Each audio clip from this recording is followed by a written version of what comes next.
안녕하세요. 하도사TV의 하도사입니다. 오늘은 이 화에 대해서 한번 말씀을 해보도록 하겠습니다.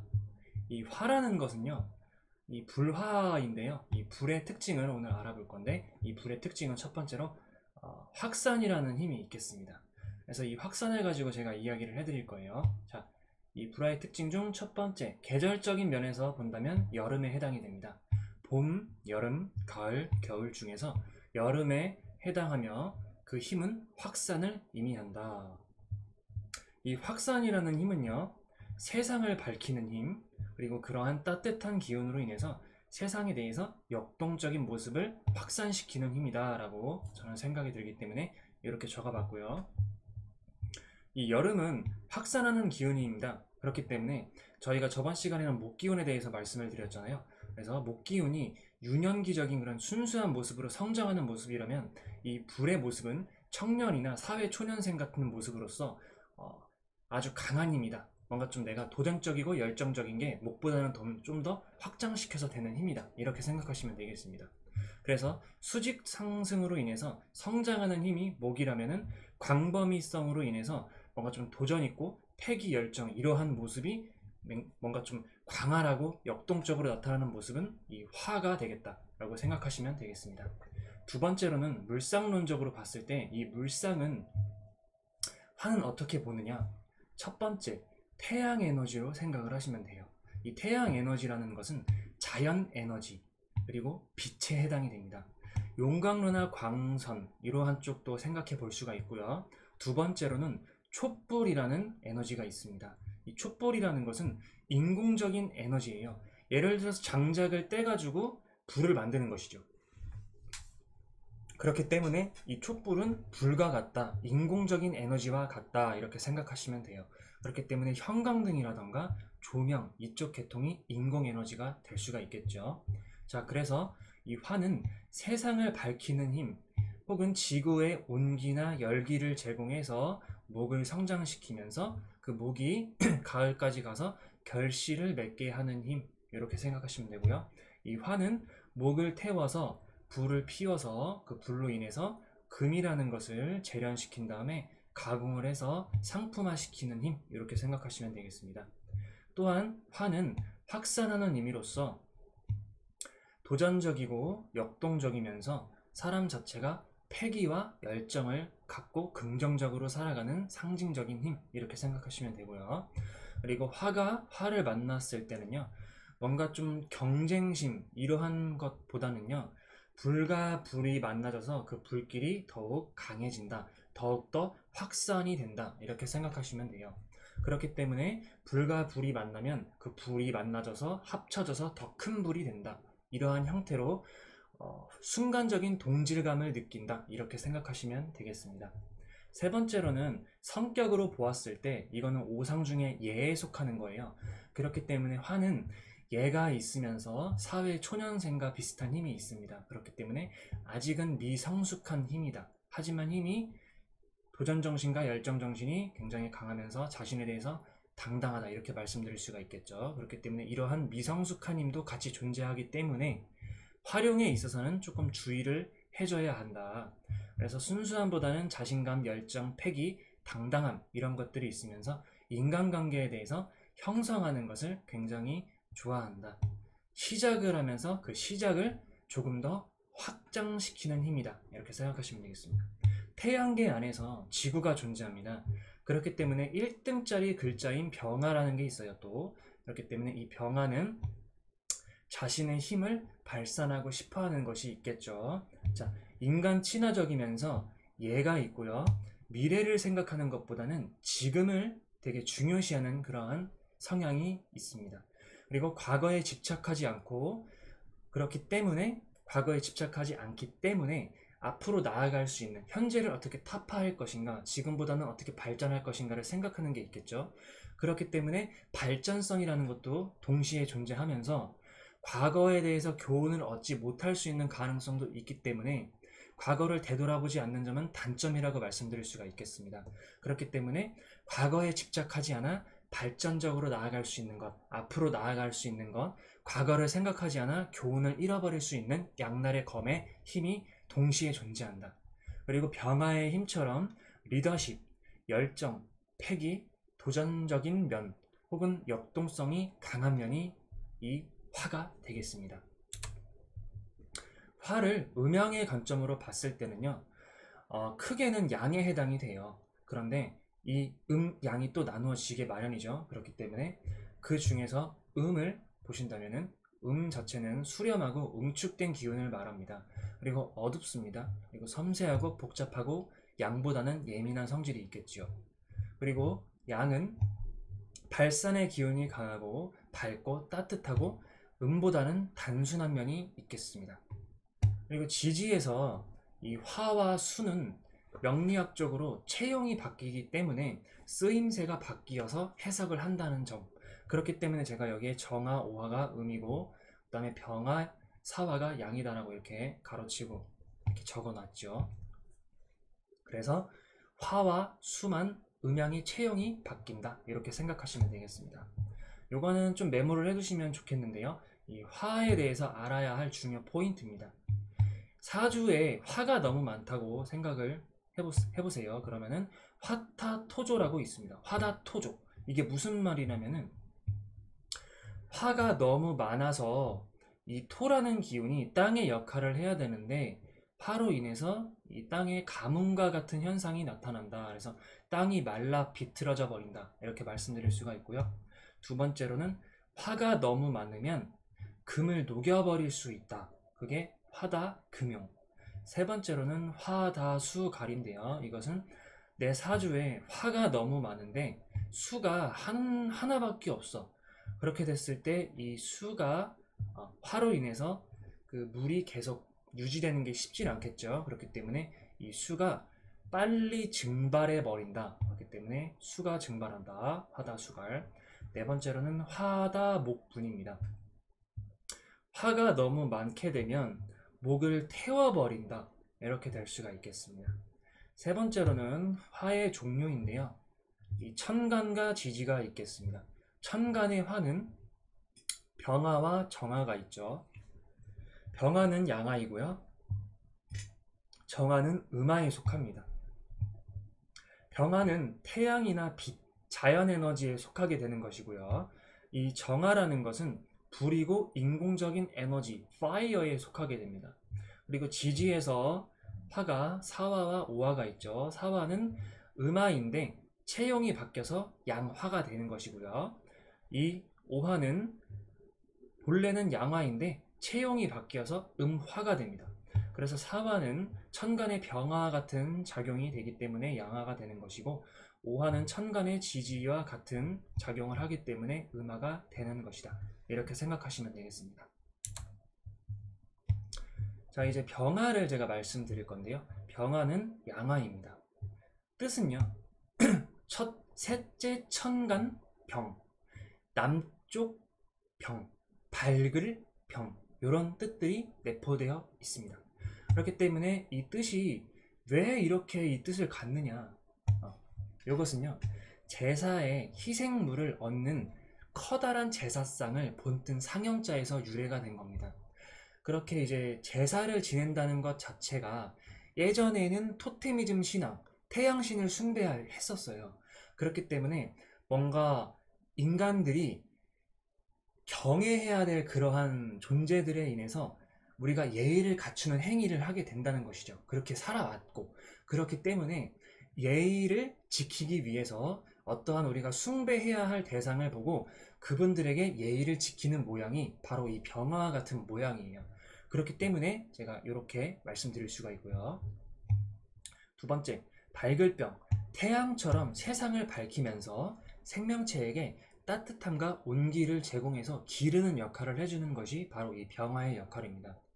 그렇기 때문에 저희가, 그러니까 지구인들이라고 하죠. 저희는 그렇기 때문에 우리가 살고 있는 곳은 지구입니다. 지구에 살고 있기 때문에, 근데 이 지구는 태양계에 속해 있어요. 그렇기 때문에 이 병화라는 것은 태양과 같으니까 1등짜리 글자로 대장의 역할을 할 수가 있겠죠. 그렇기 때문에 지구에게 삶의 원동력을 제공해 주는 것이에요. 그렇기 때문에 인간에게 삶의 순환 혹은 생명체, 뭐 식물, 동물, 뭐 이렇게 기타 등등의 생명체가 있겠죠. 그러한 생명체들에게 삶의 순환을 해주는 역할로 인간들에게는 혈액순환과 같은 그러한 현상이 나타날 수 있겠다. 그리고 이 병화라는 것이 명암을 나타냅니다. 그렇기 때문에 이 명암이라는 것은 낮과 밤을 나타내게 되는데요. 해가 뜨고 해가 지죠. 그런 것처럼 우리에게 삶의 순환과 명암, 우리가 눈으로 뜨고 보잖아요. 그런 것들을 동시에 제공을 해준다는 것이죠. 그렇기 때문에 명암, 그러면서 역동적인 활력을 제공해 주는 것이 이 삼라만상의 주인공인 태양이다. 이렇게 생각하시면 돼요.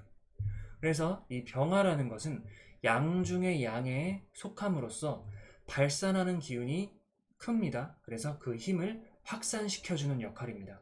따라서 사람 자체를 봤을 때는 개척적이고 도전적이고 열정적이면서 과거에 얽매이지 않는 그런 경향이 강합니다.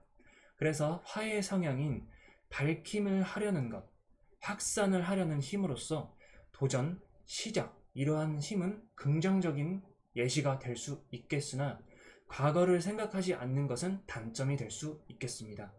또한 이 병화라는 것은요, 세상을 밝히는 태양처럼 시야가 넓어요. 그렇기 때문에 공부를 많이 하지 못한 분들도 병화일간으로 태어나셨다면 상식 자체가 사람들을 많이 만나서 그렇게 통해서 사람들로 인해서 내가 공부를 하지 못했더라도 기본적인 상식 자체가 굉장히 넓은 사람이다. 이렇게 볼 수가 있겠죠. 그리고 병화 자체는 이 삼라만상의 주인공이기 때문에 리더십이나 운동권 등 역동적인 모습이 그러한 면모들에 인해서 굉장히 강한 모습을 보일 수가 있겠습니다. 그래서 병화가 일간일 때 이러한 1번과 같은 성향이 굉장히 강하게 나타난다. 이렇게 볼 수가 있겠습니다. 병화가 일간인데 월지별로 이렇게 태어나는 월이 좀 다르잖아요. 그래서 월지별로 봤을 때를 말씀을 드리자면은 임묘진에 태어나신 이 태양들은요, 이 봄의 태양이에요. 그렇기 때문에 생명체들을 성장시키면서 여름까지 이제 확산세를 이어갈 수가 있겠고요. 그 다음에 여름에 태어나신 태양의 분들은 여름의 태양과 같은 역할로서 왕성한 확산이 나타날 수가 있겠죠. 그런데 수가 굉장히 좀 필요하겠죠. 그렇기 때문에 여름에 태어나신 분들은 조로서 당연히 수를 써야 되는 것이고요. 이 가을에 태어나신 이 태양을 가리키는 분들은 결실을 맺게 하는 어떤 특징이 나타날 수가 있겠고요.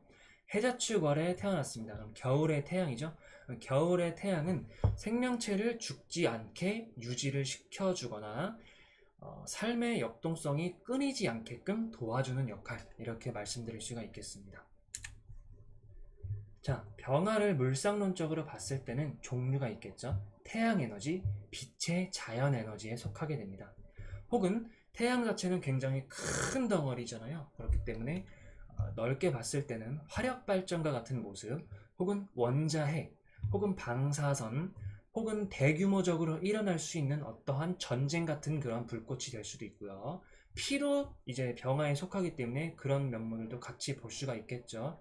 그리고 생명체적으로 봤을 때는 해바라기 같은 어떠한 큰 꽃, 이렇게 될 수가 있고요. 저 같은 경우는 이 병화라는 것은 태양이 계속, 태양도 열을 내므로써 이제 뭐랄까 계속 태우면서 이 친구는 커지거든요. 그러면서 태양풍으로 인해서 지구에까지 도달하는 힘이 나타나기 때문에 이것은 역마에도 나타나지 않는가라는 저의 관점으로 인해서 이 역마에 대한 이 힘도 같이 공존한다, 이렇게 말씀드릴 수가 있겠습니다. 병화로 태어나시는 분들은 용도가 있어요. 지구에게 온기를 이렇게 제공하는 것처럼 지구 자체를 키우는 힘이 될 수가 있고요. 그로 인해서 확산을 해주는 힘, 빛이라던가 온기라던가 따뜻한 그러한 힘, 혹은 생명체들을 성장시키고 확산시키는 힘이 되겠지요. 그래서 이 병화일간들은 사람을 사용을 합니다. 그렇기 때문에 사람을 사용해서 세상을 밝히는 일을 하는 사람들, 그래서 활동성을 갖고 사람을 사용하는 사람들, 이렇게 말씀드릴 수가 있겠습니다. 따라서 병화는 태양 에너지면서 자연 에너지로 지구 자체에 사람들의 삶에 역동성을 제공하는 힘을 하는 사람이다. 다섯 번째, 병화일간일 경우에 나쁜 글자들이 있어요.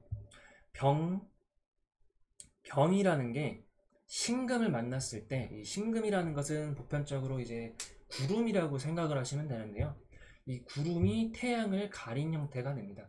그렇기 때문에 이 병화라는, 내가 만약에 병화로 태어났다면 내가 이 구름에 가려서 제대로 된 힘을 발휘하기가 좀 쉽진 않겠다. 두 번째는요, 이 병화가 개수를 만났을 경우에, 개수 같은 경우는 하늘에서 떨어지는 비와도 같은 형태이기 때문에 뭐 그와 다른 뭐 이슬, 안개, 뭐 서리, 기타 등등 엄청 많습니다. 뭐 눈도 될 수가 있는데요. 뭐 이렇게 될 수가 있는데, 먹구름으로 태양을 가린 형태가 되기 때문에 병화가 힘을 쓰기에는 조금 쉽지 않은 형태가 되겠죠. 그렇기 때문에 이 두 글자는 조금 쉽지 않은 형태가 된다. 그래서 이 병화를 정리를 해드린다면 천간의 10글자 중에 세 번째 글자입니다. 하지만 1등짜리 글자로 태양계에서 왕을 뜻해요. 지구의 총사령관이 되겠죠. 혹은 태양계의 총사령관이 될 수도 있어요. 그렇기 때문에 왕과 같은 형태가 됩니다. 그래서 갑을병정, 무기경신, 임계, 이 10글자 중에 1등짜리 글자가 이 태양이다. 그래서 왕과 같은 형태가 되겠고요. 두 번째는 리더십이 있고 열정적이며 현재를 중요시 하지만 사치를 할 수 있으니 이 사치에 대해서는 주의를 해야 하겠다.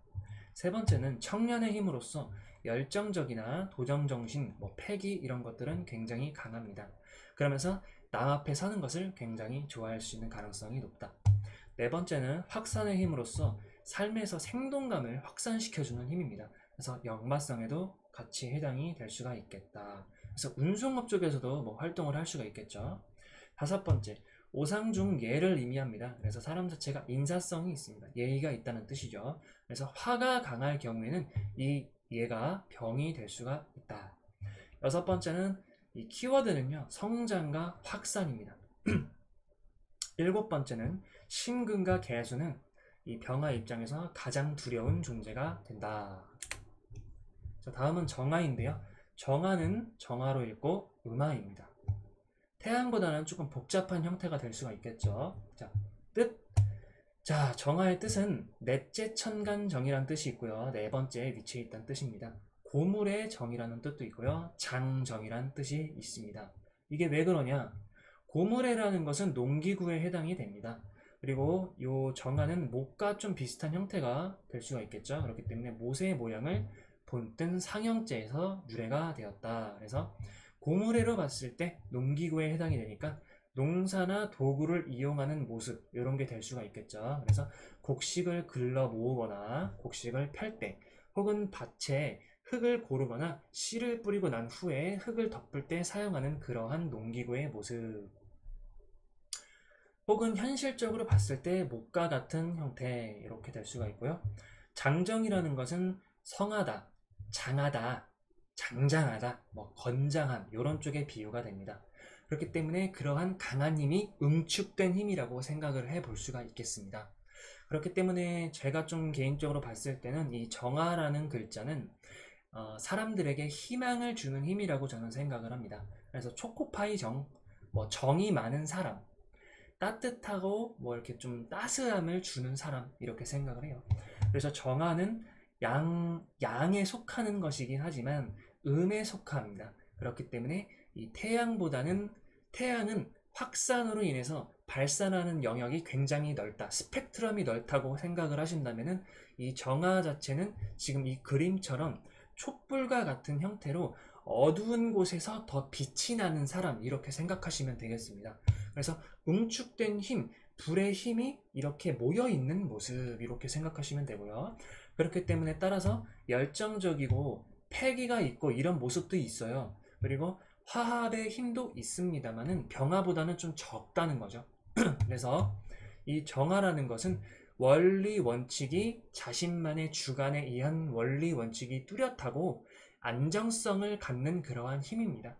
그렇고 촛불에 비유되는 정화는 기도하는 모습으로서 정신세계를 추구합니다. 그렇기 때문에 사람들에게 정신세계로서 따뜻한 전파를 하는 사람들이 될 수가 있겠죠. 그래서 정화의 용도는요, 이 명리로 봤을 때 정화의 용도 자체는 목을 태워서 금을 재련시킨 후에 그 금을 상품을 개발하는 쪽으로 생각하시면 돼요. 그래서 정화 자체는 리더십이 있을 수 있고요. 운동권 등이나 역동적인 면도 있습니다만은 병화보다는 범위가 작고 그러한 시원시원한 맛이 조금은 낫다. 이렇게 생각하시면 되겠습니다. 정화가 일간일 때 아까 제가 말씀드린 거와 같은 그러한 성향이 나타날 수가 있겠고요. 세 번째는 정화의 월지별 역할로 보았을 때 정화는 봄에 불이에요 임묘진 월에 태어났다면 그렇다는 것은 이 목을 태워서 내가 화로 이렇게 승화가 되는 그러한 도움을 받을 수 있는 인성에 속하게 되겠죠. 이 사오미 월의 여름의 불은요, 이 화와 화 만나서 큰 불이 될 수 있는 가능성이 높겠습니다. 그렇기 때문에 수가 굉장히 좀 필요한 그러한 월이 되겠지요. 그래서 신유술 월에 태어났다면 가을의 불로서 화, 극, 금이 됩니다. 그러면은 이 화의 입장에서 봤을 때는 목이나 화가 좀 필요할 수가 있겠죠. 왜냐면은 재련을 시키려면 조금 더 강한 불이 필요하기 때문에 그 불의 힘을 목으로 목생화를 해서 그 화극금을 한 다음에 이 금을 제대로 정화를 시켜서 상품을 개발할 수가 있겠죠. 그래서 이 해자축 월에 태어나신 분들은 겨울의 불로서 겨울 등불을 생각하시면 좀 빠를 겁니다. 그래서 수, 극, 화가 되죠. 그러면은 내가 좀 추워요. 근데 내가 정화로 태어났다면 자기 용신을 사용할 수가 있겠죠. 그렇기 때문에 근데 너무 추우면 촛불이 꺼질 염려가 있으니 목생화라던가 혹은 건토라는 것을 통해서 도움을 받을 수가 있겠지요. 그렇기 때문에 목이라던가 토가 필요한 월이 되겠다. 이렇게 생각하시면 되겠습니다. 정화를 물상론적으로 봤을 때는요, 종류를 먼저 살펴볼 건데 종류는 많이 아시다시피 불에 해당이 됩니다. 보편적으로 많이 쓰시는 것들이 촛불에 해당이 돼요. 그리고 인공열에 해당이 되고요. 형광등과 같은 어떤 인위적으로 만들 수 있는 불빛들이 되겠죠. 그래서 형광등, 네온사인, 뭐 조명이라던가 뭐 가로등, 별, 뭐 불꽃놀이, 카메라, 뭐 작은 꽃, 컴퓨터, 전자제품, 반도체 등 이렇게 말씀드릴 수가 있어요. 그리고 용도를 살펴보면 이 정화의 용도 자체가 이렇게 뭐 갑목, 을목, 병화 이런 친구들은요 인문사회 계열로 통해서 사람을 키우고 사람을 쓰는 사주라면은 이 정화는요 이제 이공계열 쪽이 더 가깝다고 생각하시면 됩니다. 그래서 이공계열 쪽으로 금속이나 뭐 공장이라던가 뭐 자동차 부품이라던가 이런 거 다 상관없어요. 다 그런 걸로 인해서 금을 재련시켜서 상품을 만드는 것이라고 생각하시면 돼요. 뭐 디자인이라든가 다 상관없습니다. 다 돼요. 그래서 금을 재련시켜서 상품을 만들어서 그 상품을 활용하는 힘 혹은 생활용품을 개발하는 힘 이렇게 쓰시는 게 그 정화의 용도에 아주 잘 맞게 쓰시는 겁니다. 그렇기 때문에 이 정화는 특허권이라던가 지적재산권이라던가 그래서 금을 재련시켜서 만드는 것이기 때문에 그러한 특허권이 될 수가 있겠죠. 지적재산권, 특허권, 뭐 이런 기타 등등의 어떤 지적 소유물 만든 것, 뭐 이렇게 될 수가 있겠습니다.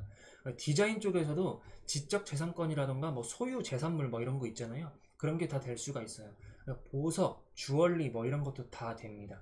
그래서 목을 태워서 불을 피우고 목 자체는 정화로 봤을 때 인성에 해당이 되기 때문에 특히나 간목이나 인목이 훨씬 좋아요. 그렇기 때문에 이런 것은 공부에 나타날 수가 있단 말이죠. 그렇기 때문에 공부로서 봤을 때는 세상을 밝게 해주는 사람으로서 수도나 명상 쪽으로 어떤 공부에 대해서 정신세계를 밝히는 사람 이렇게 될 수가 있겠습니다. 그래서 정화 자체는 금을 재련하고 상품화 시키는 것, 어둠을 밝히는 불빛의 역할을 하는 것 이렇게 생각하시면 돼요. 병화일간의 좋은 글자는요, 이렇게 간목과 이렇게 경금이 있겠습니다. 간목 같은 경우는 이 정화의 장작으로 삼아서 잘 타기 때문에 좋은 역할을 해줄 수가 있고요. 근데 거기에다가 경금이 있다. 그러면 더더욱 좋겠죠. 왜냐면 간목이라는 것은 아주 커다란 나무 줄기와 같은 어떤 커다란 목인데, 그 목을 도끼로 이렇게 좀 잘라가지고 정화라는 작은 불을 더 크게 만들 수 있는 것이 될 수가 있기 때문에 이렇게 경금까지 있으면 금상첨화다. 정화는 경금을 만나게 되면, 정화가 힘이 있으면 정화를 재련시키니까 더욱더 좋은 힘이 될 수가 있겠죠. 상품 개발 쪽으로 가시면 되겠죠. 자, 그러면 이 정화를 정리를 해보면 도구로서 농기구 혹은 못과 같은 그러한 형태가 되고, 사람 자체로 봤을 때는 성한 힘, 건장함의 비유가 되는 상형자에서 유래가 되었다 이렇게 생각하시면 되고요. 두 번째, 사람을 놓고 성격을 보았을 때는 촛불과 같은 은근한 힘으로써 사람 자체가 온화하고 따스함을 주는 힘이 있다. 그리고 사람 자체가 아름다움을 추구하는 그런 경향이 있겠습니다. 개성을 중시할 수도 있고요. 그리고 뭐 얼굴 사이즈 자체가 아담하고 어떻게 뭔가 좀 아름다운 그러한 형태가 될 수가 있고, 뭐 외적인 것으로 봤을 때 뭐 이쁠 수도 있어요. 그리고 골격 자체가 좀 아담하고 되게 좀 체구가 작음에도 불구하고 되게 여리여리하고 아담하고 되게 좀 우리가 눈으로 봤을 때 예쁘게 보이는 것 있잖아요. 그런 형태가 될 수 있는 가능성이 높은 게 이 정화 일간들이 많습니다. 자, 그리고 이 병화에 비해서 이 정화라는 불은 되게 뭐랄까 사이즈가 작아요. 그렇기 때문에 범위가 작고 낮이나 이러한 형태보다는 밤에 빛을 발하는 게 아주 특화된 친구라고 생각할 수가 있겠죠. 그렇기 때문에 형광등이나 촛불과 같은 형태가 된다. 그래서 정신세계를 추구하는 것이다 이렇게 생각하시면 되고요. 네 번째는 어두운 곳을 밝히고 이공계열로서 쇠나 돌 같은 원석을 가공시켜서 상품을 개발하는 쪽에 가깝다. 오상으로 말씀드리면 예의를 가지고 있는 것이기 때문에 예의가 있고 평상시 타인을 배려하는 모습이 많다. 그러면서 사람 자체가 안정감을 원하는 자기 원리 원칙이 있는 사람이다. 키워드는 확산적인 그런 면이 많습니다. 그리고 이 개수라는 것은 이 정화일간에서 굉장히 좀 무서운 존재가 될 수가 있겠습니다. 다음은 지지인데요. 사화를 먼저 살펴볼 겁니다. 이 사화는 양화입니다. 뜻은 태아 자식사, 태아사, 자식사, 뱀사 이렇게 하시면 되고요. 이유는 이 태아라는 것은 어머니의 몸 안에서 자라나는 태양의 모양과 비슷한 형태를 띠고 있어요. 이 글자 모양 자체가. 그리고 12지지에서는 뱀과 같은 그러한 것에 비유가 되기 때문에 뱀의 상징이에요. 그렇기 때문에 이 사화라는 글자는, 이 글자를 보시면 이렇게 둥그스름하게 생긴 거 있죠. 뱀의 모양으로 먼저 말씀을 드리면, 이거는 코브라 같은 그런 뱀의 모양, 되게 뭔가 좀 뱀이 이렇게 구부정하게 이렇게 얼굴이 이렇게 되어 있죠. 그리고 이렇게 돼가지고 그렇게 생겼죠. 뱀이 아무튼 그렇게 생겼다. 그리고 태아 같은 모습이라는 것은요, 저희가 태아를 우리 눈으로 직접 볼 수는 없잖아요. 근데 어머니 뱃속 안에 있는 모양이란 말이죠. 그럼 어머니 양수 속에 이렇게 있으면 그 모양이 이렇게 둥그런 것은 태아가 이제 몸보다는 얼굴이 커요. 그렇기 때문에 이 둥그런 모양 자체가 그 애기 태아의 머리 모양, 그리고 그 모양이 요렇게 애기가 이렇게 있죠. 이렇게 좀 이렇게 있단 말이에요. 그죠? 그러한 모양의 형태가 이 사화와 모양이 비슷하다 이렇게 생각하시면 되겠습니다. 그래서 이 사화라는 글자는 어머니의 몸 안에서 자라나는 태아의 모양과 비슷하다. 지지에서는 뱀 모양과 비슷하다 이렇게 생각하시면 되겠습니다. 따라서 사화라는 것은 인간사에 빗대어 말씀을 드리자면 이 태아, 자식과 같은 희망이다. 인간사에서 자식을 갖는다는 것은 나의 주니어, 나의 2세, 나의 미래 이런 거잖아요. 그렇기 때문에 그거와 같이 태양과 같이 나의 미래가 될 수 있고 나의 희망이 될 수 있는 것이다. 그래서 그런 이치로 보시면 되겠고요. 여름의 시작입니다. 이 사화라는 글자는. 그렇기 때문에 여름의 시작으로서 온기가 마구 퍼지는 계절에 속하게 되죠. 따라서 활동적인 면, 확산적인 면이 역마의 힘과 같다 이렇게 생각하시면 되겠습니다. 뱀도 이 사화가 되면은 겨울잠에서 깨어나서 움직이기 시작하지요. 자, 그래서 이 사화라는 것은 양중양에 속함으로써 발산하고 확산하는 기운이 굉장히 강합니다. 천간의 병화와 같은 역할이지요. 그렇기 때문에 리더십이나 운동권이나 명예나 권력이나 포부, 그러면서 솔직한 표현 능력을 하는 성향이 굉장히 강하게 나타날 수 있는 글자입니다. 이 화의 성향인 확산을 하려는 청년의 힘으로써 열정이나 패기가 있는 것도 마찬가지예요. 그러하면은 긍정적인 면으로 볼 수가 있겠지요. 하지만 이 사화라는 글자는 힘을 강하게 발산하는 에너지기에 지속력이 조금은 떨어질 수가 있어요. 그렇기 때문에 겸손함을 같이 갖추고 조금만 더 생각해서 움직인다면 아주 더할 나위 없이 좋은 저런 글자가 될 수가 있겠죠. 그렇기 때문에 겸손의 미덕을 함께 갖추면 이 사화라는 글자를 가지고 있으신 분들은 굉장히 좋게 활용을 할 수가 있겠다. 시간적인 관점으로 봤을 때는요, 절기로 입하에서 망종 전까지가 이 사화월이에요. 그렇기 때문에 여름의 시작이면서 생명체가 봄에서 이제 성장을 해서 그 성장을 조금씩 확산하는 그러한 시기로 넘어가는 힘이겠다 이렇게 생각하시면 되고요. 양의 기운이 무성해지는 시기예요. 그렇기 때문에 이제 더위가 확산되는 시기이죠. 그래서 이 4월에 태어난 사람들은 물이 필요하다. 갈증이 서서히 나기 시작하는 그런 계절이 되겠죠. 지장간. 이 사화의 지장간은요, 무토, 경금, 병화 이렇게 구성이 되어 있습니다. 보편적으로 초기, 중기까지는 12일로 보고 본기는 18일로 이렇게 탕탕탕 해놓으신 분들이 굉장히 많습니다. 물론 그것도 마찬가지예요. 근데 저는 요렇게 공부를 해왔고 요렇게 생각은 하고 있는데 이 일수는 그렇게 크게 중요하지 않다고 생각을 합니다. 그래서 이 일수에 연연하지 않았으면 좋겠어요.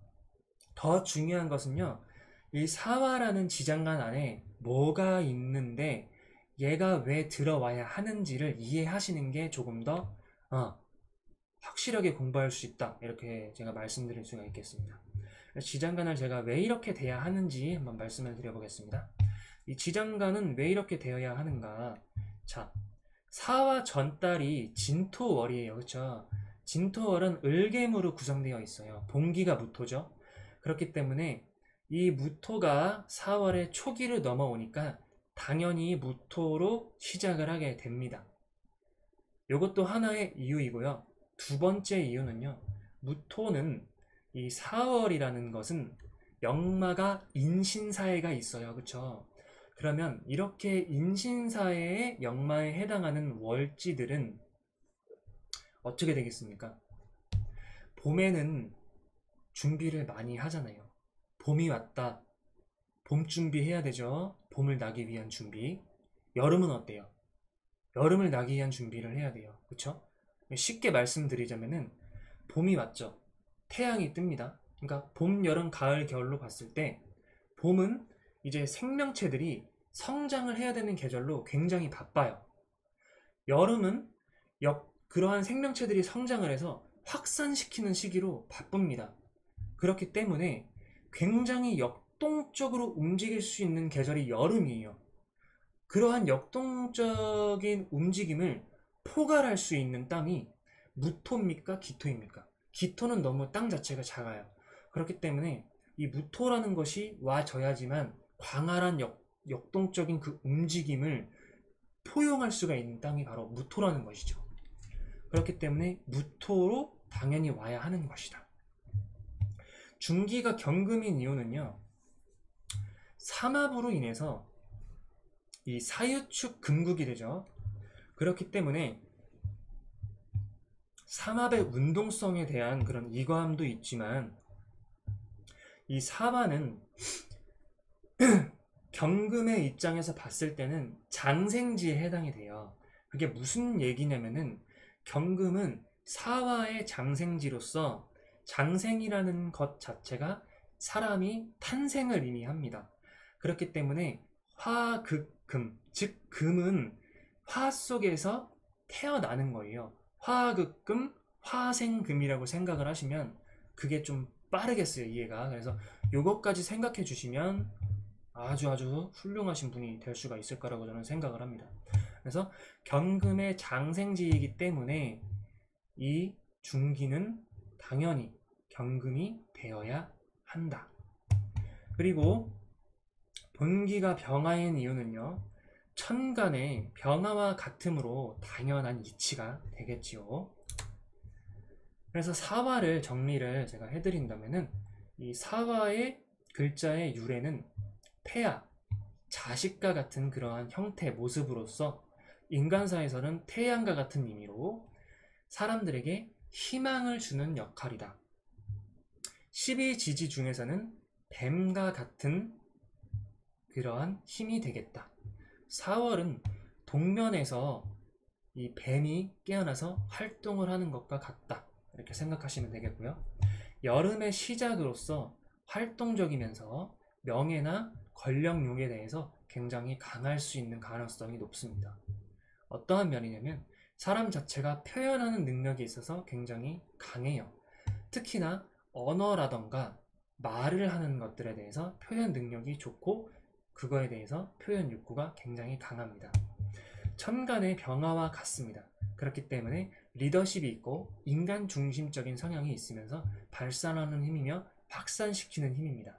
시간상으로 봤을 때는 오전 9시 30분에서 11시 39분 사이입니다. 정확하게는 11시 29분까지예요. 그래서 생명체에게 온기와 따뜻함을 제공하는 힘과 같다. 오상 중에서는 화의 이제 오행으로 화가 되기 때문에 예의를 의미합니다. 인사성이 바라다. 키워드는 성장과 확산이 됩니다. 역마의 힘으로써 역동적인 힘이 굉장히 강하게 나타날 수가 있겠죠. 이 오화라는 글자는요, 오화는 음화입니다. 뜻으로 봤을 때는 낫오, 말오에 해당이 돼요. 왜 그러냐면은 똑바로 세운 절곡공이의 모양으로는 본뜬 상형자에서 유래가 된 글자입니다. 12지지에서는 말을 상징을 합니다. 그렇기 때문에 이 오화는 시간적 개념으로 봤을 때 낮에 11시 30분부터 오후 1시 30분까지예요. 시간상으로 가장 더울 때고 월지의 기준으로 봤을 때도 가장 더울 때가 되겠죠. 여름의 왕지이기 때문에. 그럼으로써 시간이 굉장히 뭔가 좀 가장 더울 때는 태양이 가장 높은 고도에 있는 그러한 형태가 돼요. 그래서 그림자가 다른 고도가 이렇게 뭐 25도, 15도, 35도 막 이렇게 하면 그림자가 이렇게 지기 때문에 그림자가 이렇게 확산돼서 퍼져 보이잖아요. 근데 오화시가 되면은 그림자가 내 몸통을 기준으로 해서 그 영역밖에 보여지지가 않습니다. 그림자가 굉장히 적을 때죠. 그런 걸 생각하시면 되겠고요. 그리고 이 오화라는 것은 여름의 왕지 자체로 월지가 오화라면 그 자체로 굉장히 덥겠습니다. 그래서 활동적이고 감수성이 예민함을 갖고 있을 가능성이 높아요. 이것을 좀 우스갯소리로 말씀을 드린다면은 예를 들어서 한 11시 30분부터 13시 30분이면은 보편적으로 사람들이 점심시간에 해당이 돼요. 그러면서 태양의 고도가 가장 높기 때문에 여름에 태어나셨는데 요 시를 생각을 해보신다면은 여름에 이 시간대에 밖에 나가시면요 엄청 더워요. 그쵸? 애징을 하면 다 사람들 표정들이 다 앵그리하게 돼 있어요. 굉장히 화난 모습을 띠게 되죠. 땀도 많이 나고 옷도 젖어가지고 축축하고 막 이렇게 돼요. 막 그쵸? 그렇다는 것은 사람들이 활동성을 하면서 그렇게 땀 범벅 뭐 이렇게 땀 닦고 막 여러 가지 뭐 이렇게 된단 말이죠. 그리고 감정이 막 예민해져요. 그렇기 때문에 감수성이나 예민함을 같이 갖고 있다. 이렇게 생각하시면 되겠고요. 오화라는 것은요. 양중의 음에 속하게 됩니다. 그렇기 때문에 발산하고 확산하는 기운도 있는 것과 동시에 촛불과 같이 응축된 힘이 있는 것과 같은 형태가 되겠죠. 그래서 따라서 풍부한 감수성을 가지고 있고요. 감각적으로 봤을 때 본능적으로 감각적으로 가지고 있는 어떤 특별한 힘이 있습니다. 그래서 화의 성향인 확산을 하려는 청년의 힘도 있겠지만은 거기에 덧붙여서 자신만의 감수성이나 자신만의 어떠한 독특한 감각이 발달되어 있다. 응축된 에너지기에 길과 흉이 선명한 불이다. 그래서 타인의 자이든 타이든요, 이 오화라는 글자를 가지고 있게 되시면 질투나 시기를 받을 수 있을 가능성이 굉장히 높습니다. 이것은 자이든 타이든 질투나 시기나 이렇게 받을 수 있는 가능성이 높다는 거예요. 그래서 시간적인 관점으로 보았을 때는, 절기로 봤을 때는요, 망종부터 이 소서 전까지가 이 오화에 속하게 돼요.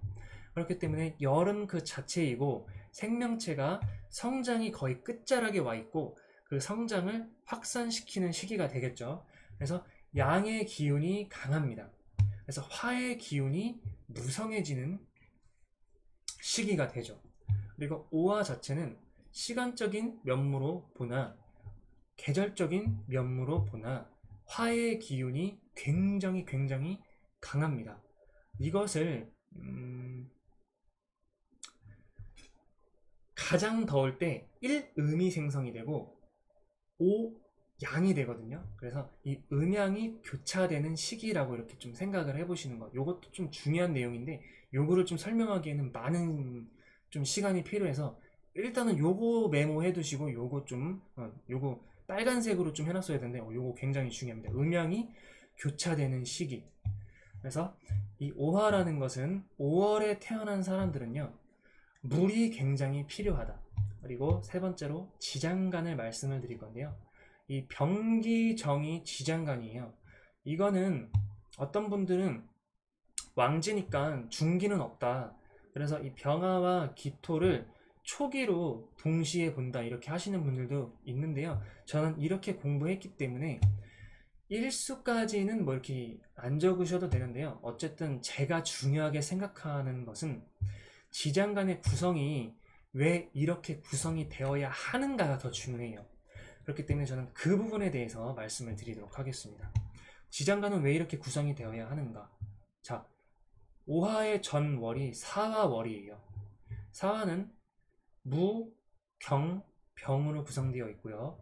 사화의 본기는 병화죠. 그렇기 때문에 이 병화가 5월에 여기로 넘어오게 됩니다. 그죠?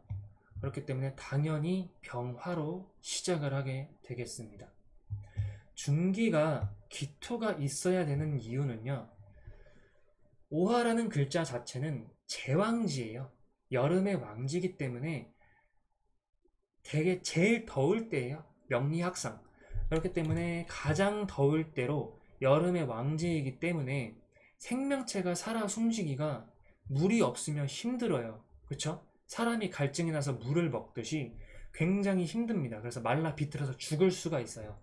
그런데 중기가 기토인 이유는 여름의 왕지인데 이 기토라는 습토가 없다면 사람이 갈증이 나서 목말라 죽는 것과 같은 현상이 일어나고, 자연에 빗대어 표현을 한다면 식물이 말라 비틀어져 죽는 것을 막기 위한 것이라고 생각하시면 가장 이해가 빠르실 겁니다.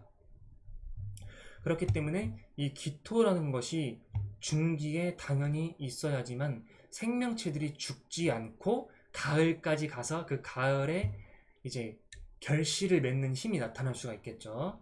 그렇기 때문에 이 기토는 생명체가 말라 죽지 않기 위함이다라고 생각하시는 게 가장 이해가 쉬울 겁니다. 본기가 정화인 이유는요, 천간의 정화와 같으므로 당연한 이치가 되겠습니다.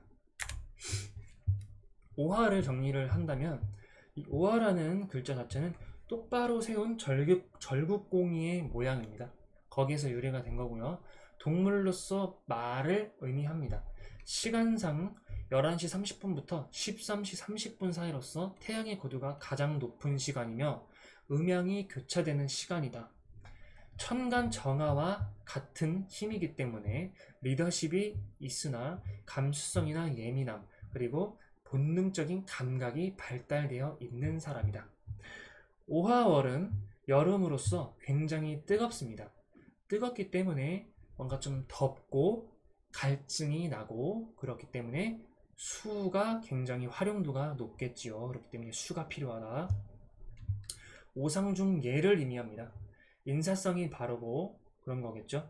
자, 그리고 키워드는 성장, 확산, 그러면서 응축된 힘이 나타나는 것이 이 오화의 특징입니다. 그럼으로써 길이 흉이 선명한 힘을 가지고 있는 것 또한 이 오화예요. 여름의 왕쥐로서 도화의 힘이 강하죠.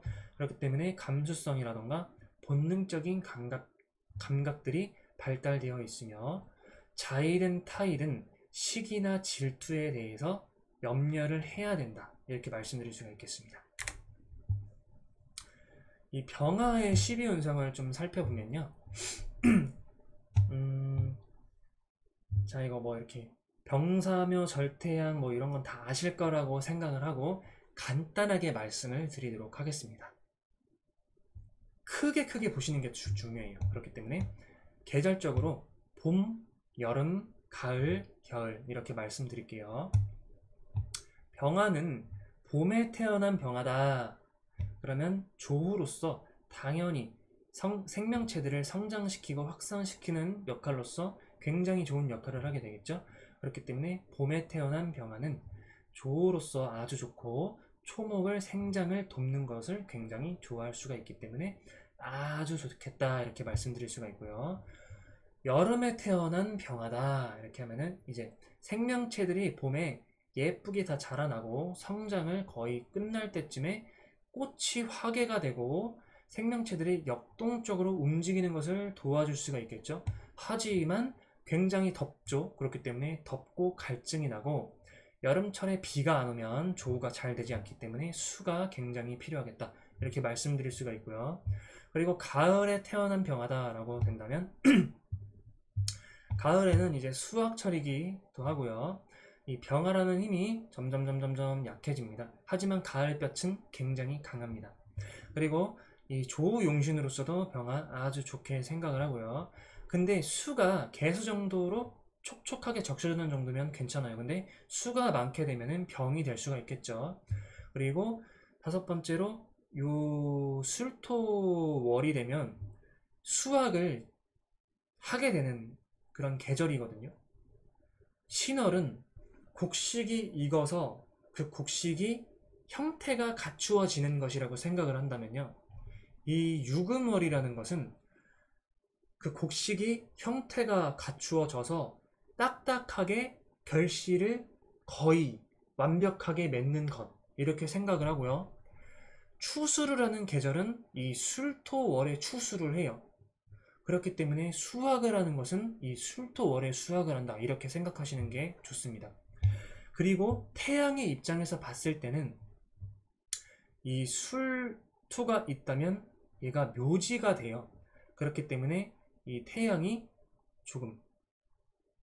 지면 또 다른 해가 나타나듯이 이 묘지에서 잠시 잠들었다가 에너지 충전을 하고 다시 나타나게 되겠죠. 그렇기 때문에 이 술월은 혹은 술토는 병화의 묘지가 된다 이렇게 생각하시면 되겠고요. 그렇기 때문에 가을에 태어나신 분들은 수확을 돕는다, 결실을 맺기에 돕는다 이렇게 생각하시면 되고요. 겨울은요, 겨울은 춥습니다. 그렇기 때문에 추울 때 화가 있으면 나쁘지 않죠. 근데 밖에 뛰어놀고 이렇게 될 수 있는 환경이 조성이 되니까 조금 결실은 좀 떨어질 수가 있겠죠. 혹은 조금 더 남들보다 앞서가기 위해서 하는데 조금 결실은 좀 부족하다 이렇게 될 수가 있겠죠. 그렇기 때문에 춥다 근데 나쁘지는 않다, 조우로서도 나쁘지 않은데 가장 좋은 것은 무술토에 방풍을 해주면 좀 더 좋겠다 이렇게 말씀드릴 수가 있고요. 정화의 12운성을 본다면 이거는 그냥 읽어보시면 되고요. 계절적으로 간단하게 말씀을 드려보겠습니다. 봄에는 마찬가지로 정화라는 것은 따스한 어떤 불빛과 같은 것이에요. 근데 이때는 세병사로 좀 약하죠. 그래서 이 목을 이용해서 나의 힘을 키울 수가 있겠습니다. 생명체를 키우기 위해서는 이제 병화라는 것이 필요가 되겠고요. 그래서 초목의 생장을 도울 수 있겠고, 반대로 말하자면은 이 정화는 뭐 잇목이라던가 이런 것을 이용해서 나의 불을 꺼지지 않도록 나의 불씨를 삼아서 원동력으로 삼을 수가 있겠다 이렇게 말씀드릴 수가 있고요. 이제 여름에 태어난 정화 같은 경우는 굉장히 덥겠죠. 그렇기 때문에 뭐 덥고 갈증이 나기 때문에 조우로서 타당히 수를 쓰는 게 마땅하고요. 그러니까 여름철에는 덥고 그러니까 시원함이 필요한 거예요. 그렇기 때문에 수가 필요하다 이렇게 생각하시면 빠르고요. 이 가을에는 당연히 이 정화 자체는 쇠를 재련을 시켜가지고 상품화하는 것이기 때문에 이제 수확철이고 약하고 뭐 병화와 별다를 건 없습니다. 그렇기 때문에 수확철이고 약하고 병화 조우 용신을 쓰고, 그리고 수가 많으면 병이 되는 거, 그리고 술토는 수확을 하는 계절이기 때문에 나쁘지 않다 이렇게 말씀드릴 수가 있겠는데, 12운성의 관점으로 봤을 때는 이 목욕 장생량이죠. 그렇기 때문에 이 친구는 이 금을 이용하는 것, 이게 포인트예요. 이 친구들을 어떻게 활용할 것인가가 이 정화의 포인트입니다. 그리고 겨울철에는 내가 뭔가 좀 촛불과 같은 친구로 태어났으니까 정신세계를 밝힐 수 있는 어떠한 성향, 이렇게 나타날 수가 있겠죠. 그래서 정신세계를 추구해서 사람들에게 따뜻함을 전파시킬 수 있는 영향력이 있는 사람, 이렇게 말씀드릴 수가 있겠습니다. 그래서 겨울에는 추우니까 당연히 불이 필요하고 그것을 막아줄 수 있는 건토, 무술토가 필요하겠구나 이렇게 생각하시면 되겠습니다. 자, 오늘은 제가 준비한 것이 여기까지고요. 이게 좀 도움이 많이 되셨으면 좋겠습니다. 제가 말을 못해서 너무나 죄송스러워요. 정리는 좀 열심히 했는데 조금 말을 못해서 그게 좀 너무 죄송스럽습니다. 자, 요 영상이 도움이 되셨다면 무료 구독과 좋아요 꼭 좀 부탁드리겠습니다. 다음 시간에는 토에 대해서 말씀드리도록 하겠습니다. 감사합니다.